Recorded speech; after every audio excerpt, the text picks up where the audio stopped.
Kitchen में काम कर रही तुलिका के कानों में बाहर से सासू माँ की आवाज आई। अरे मेरे बेटे, तेरी किस्मत ही खराब है, तो हम क्या करें।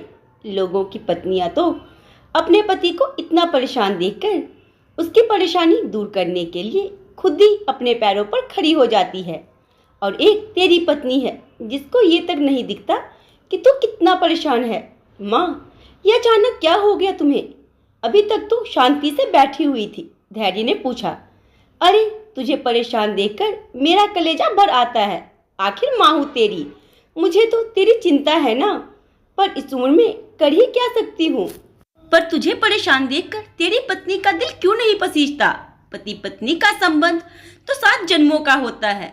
माँ, तुम क्या बोलना चाहती हो? साफ साफ बोलो ना, बात को घुमा फिरा क्यों रही हो? ऐसा क्या कर दिया तुलिका ने अब? अरे तेरी पत्नी तेरे साथ कंधे से कंधा मिलाकर नहीं चल सकती क्या? देख तेरी भाभी को, देख कितनी मेहनत करती है। तेरा भाई भी कमाता है और साथ ही उसकी पत्नी भी।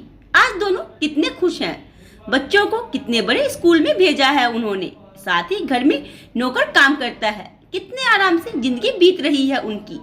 पत्नी तो उसे कहते हैं जो पति के कंधे का बोझ बराबर बांट ले। और एक ये तेरी पत्नी को देख ले, इसको घर में रहकर ऐशो आराम करने से ही फुर्सत नहीं है। जब पता है कि अकेले तेरे कंधे पर इतना बोझ है तो क्या ये कोई काम नहीं कर सकती? पढ़ी लिखी तो ये भी है, तू भी कुछ नहीं कहता उसे। माँ बस भी करो, क्या बोली जा रही हो तुम? और वैसे भी नौकरी करना नहीं करना तुलिका का फैसला है। भला मैं क्या उसे जबरदस्ती कहूँ नौकरी करने के लिए? वैसे भी अभी कुहू छोटी है, भला उसे छोड़कर कहाँ नौकरी करने जाएगी? अरे काहे की छोटी है, 2 साल की हो चुकी है। उसका भी तो स्कूल में एडमिशन करवाना है। क्या बड़ी बहू के बच्चे नहीं है? एक नहीं बल्कि 2 हैं। वो भी तो नौकरी कर रही है। ये तो सब काम न करने के बहाने हैं। लोगों के तो जूते घिस जाते हैं। इसे अपने आप नौकरी मिल रही है, लेकिन ऐसा नहीं कि इसका फायदा उठाए। दोनों माँ बेटे आपस में बातें किए जा रहे थे। वही तुलिका भी चुपचाप किचन में खाना बना रही थी और ऐसे बर्ताव करती रही जैसे उसने कुछ सुना ही ना हो। जानती थी ये तो दोनों माँ बेटे का रोज का था, और जब से धैर्य के ऑफिस में नौकरी के लिए जगह खाली हुई है, बस तब से ये मुद्दा हर रोज उठने लगा है। दोनों ही चाहते हैं कि तुलिका ये नौकरी कर ले, पर वो हान ही नहीं कर रही थी। आखिर उसे भी ये सब देखते हुए 4 साल हो चुके थे। बहू की कमाई तो इन लोगों को अच्छी लगती थी, पर उसकी जिम्मेदारी को कोई बांटना पसंद नहीं करता था। उसकी जब शादी हुई थी तो घर में सासू माँ, उनका बड़ा बेटा और उसकी पत्नी थे। साथ ही उनके 2 बच्चे मानव और मयंक थे। मध्यम वर्गीय परिवार था। धैर्य की दुल्हन बनकर वो इस घर में आई थी। बहुत जल्दी ही तुलिका को समझ में आ गया था कि जेठानी की स्थिति घर में अच्छी नहीं थी। वो अक्सर थकी हुई सी रहती थी। जेठानी एक कामकाजी महिला थी। सुबह जल्दी उठकर पूरे घर का काम करती थी। उसके बाद ही बाहर अपने काम पर जाती थी और वापिस आकर दोबारा अपने काम पर लग जाती थी। लेकिन उसकी मदद के नाम पर कोई नहीं था। ऐसा भी नहीं था कि घर की स्थिति बिल्कुल गिरी हुई थी। दोनों भाई कमाते थे।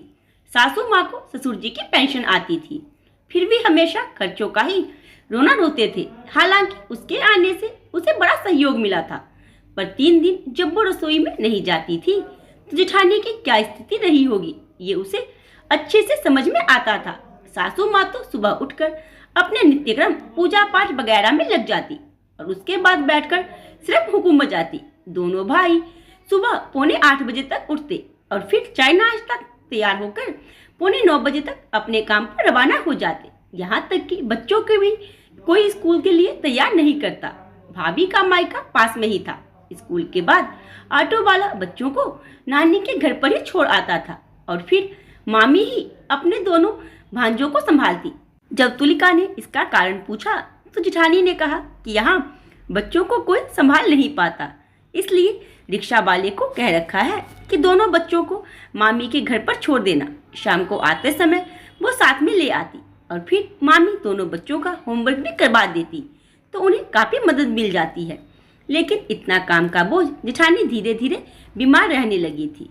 उस समय तुलिका प्रेग्नेंट हो गई। प्रेगनेंसी में थोड़े कॉम्प्लिकेशन थे, इसलिए काम का बोझ दोबारा जेठानी पर आ गया, पर फिर भी कोई मदद नहीं करता। आखिर एक दिन जब वो टूट ही गई तो उन्होंने अपना घर अलग कर लिया। उस समय घर क्या रिश्तेदारी में भी उनकी बहुत निंदा हुई थी, पर तुलिका उनके लिए खुश थी। अब जब भी मिलती है तो वो तुलिका को यही कहती, तुलिका तुम कम से कम दोहरी जिम्मेदारी मत जीना, वरना जिंदगी को जी नहीं पाओगी। इन्हें पैसा चाहिए पर जिम्मेदारी नहीं। मैंने जो बेवकूफ़ी की तुम मत करना, क्या फायदा ऐसे नौकर चाकर का जब मुझे खाने से ज्यादा दवाइयाँ खानी पड़ती है। मैं तो बेवकूफ़ थी, कुछ भी नहीं बोल पाई, मन ही मन कुटती रही। अगर कुछ कहने की कोशिश भी की तो ये लोग मुझे उल्टा दो बात सुनाते थे और मैं बेवकूफ़ गुस्से में आकर और ज्यादा काम करने की कोशिश करती थी और अपने शरीर को बीमारियों का घर बना लिया। पर तुम कम से कम अपने लिए स्टैंड जरूर लेना। खैर, इधर तुलिका को चुपचाप अपना काम करता देखकर सासू माँ बोली, तुलिका बहू तू क्या कान में रुई डालकर बैठी है? क्या तुझे मेरी बात सुनाई नहीं दे रही? अरे तेरा पति इतना परेशान रहता है, कोल्हू के बैल की तरह बस कमाता रहता है ताकि हम सबकी जरूरतें पूरी हो, पर तू है किसका साथ ही नहीं देती। क्या फायदा तेरे इतने पढ़े लिखे होने का? माँ जी, भला मुझे नौकरी की क्या जरूरत है? मेरा पति ठीक ठाक कमा तो रहा है, घर खर्च करने के बाद भी बचत तो हो ही जाती है, फिर भला मुझे कमाने की क्या जरूरत है? सब कुछ तो ठीक चल रहा है। तुलिका जवाब देते हुए बोली, कैसी औरत है तू? तू नहीं चाहती क्या कि तेरा बच्चा भी बड़े स्कूल में पढ़े, घर में सारी सुख सुविधा हो? तुम दो लोग मिलकर कमाओगे तो कितना पैसा आएगा घर में? घर में नौकर चाकर काम करेंगे, घर में पड़े पड़े क्या रोटी तोड़ती रहती है? सासू माँ ने तुनकते हुए कहा। उनकी बात सुनकर तुलिका बोली, अरे माँ जी जरा समझो तो सही, मेरी बेटी बड़े स्कूल में ना जाकर छोटे स्कूल में चली जाएगी, लेकिन सिलेबस तो वही पढ़ेगी, ज्ञान तो उसका भी अपनी कक्षा के अनुसार ही होगा। घर में सुख सुविधा की आप बात कर रहे हो तो घर में एसी ना सही, कूलर ही सही, मुझे तो कूलर की हवा में मस्त नींद आती है। 56 इंच का एलईडी ना सही, कलर टीवी ही सही। वैसे भी मुझे तो टीवी देखने का इतना खास शौक नहीं। फुल ऑटोमेटिक वॉशिंग मशीन ना सही, सेमी ऑटोमेटिक तो है, उसके साथ साथ मेरे हाथ चलते भी रहते हैं और मेरी एक्सरसाइज भी हो जाती है। और नौकर चाकर की जरूरत क्या है? मैं सारे काम खुद से कर तो लेती हूँ और मेरे घर का काम मुझसे बेहतर नौकर चाकर तो नहीं कर सकते। अरे ये सब तो आलसी औरतों के बहाने होते हैं जो घर में पड़े पड़े ऐशो आराम की जिंदगी जीने की आदी हो जाती है। तुम जैसी औरतें कभी आगे नहीं बढ़ सकती, जो हमेशा यही सोचती है कि पति कमाए और औरत उनकी कमाई पर खर्च चलाए।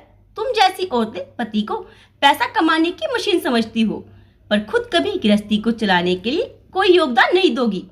अरे और भी तो औरतें करती है, तू क्या अनोखी है? सासू माँ चिढ़ते हुए जानबूझकर ऐसा बोली, ये सोचकर कि तुलिका चिढ़कर ही सही गुस्से में घर के बाहर तो निकलेगी और नौकरी करेगी जैसे बड़ी बहू ने किया था। पर तुलिका जानती थी कि ये सब वो जानबूझकर बोल रही हैं।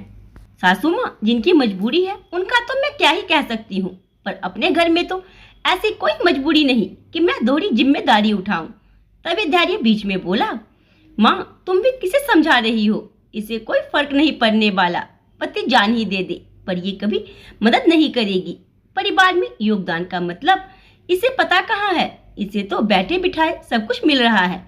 उसकी बात सुनकर तुलिका को बहुत बुरा लगा। उसने उसी समय पलटकर कहा, सही कहा आपने, आखिर क्यों करूं मैं नौकरी? बताओ मुझे, क्या मुझे भाभी जी की स्थिति का नहीं पता? जब वो नौकरी करने जाती थी और अपने बच्चों को अपनी भाभी के घर छोड़कर जाती थी, आप में से किसी ने कहा कि बच्चों को घर पर ही छोड़ जाया करो, हम जिम्मेदारी संभाल लेंगे।